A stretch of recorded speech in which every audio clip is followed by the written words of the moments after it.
Seguidora de 24horas.com, estamos aquí por the Boca Raton, para ser exacto, arriba terreno de Florida Atlantic University net, delante de FAU Stadium, na onde ko aqui durante o último dia na aqui, Team Corsou, Blue Wave,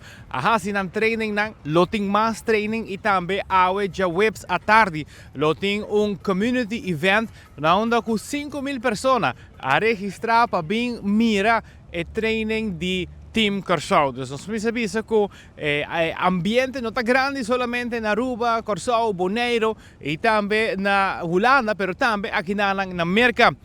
Team Corsou chega aqui na América já luna e a começar de viajar já março, já ranção e awe mainta com ang training ng mayang já bierna também natin training mainta e já sabra mainta também natin training aqui dentro veld aqui para depois não por bula by Houston e não que já sabra noite na lutinha roda de prensa dentro do estadião de Houston junto com head coach e também diferentes jogadores e já domingo naturalmente grande dia que a gente está espera na onde o Team Corsou pues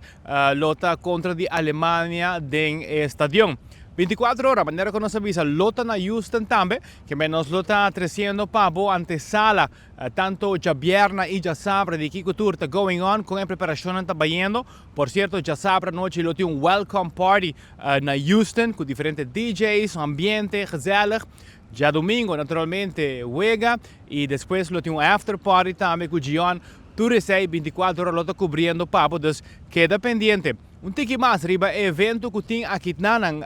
tarde, 4h30 porta tá abre e para 6 horas. Training session público lo toma lugar, na onde com milhares de gente a registrar para porta presente por mira de cerca e equipo de Corsou train e depois naturalmente não tem outro aspecto privado, pero seguro bonito para mira com grande e popular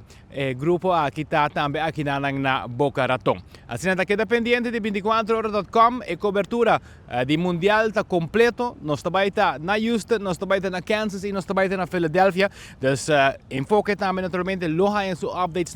e também aqui via de 24horas.com. For the Boca Raton na FAU Stadium, amita Mark Benson Dance para 24horas.com, não está, é prometem notícia.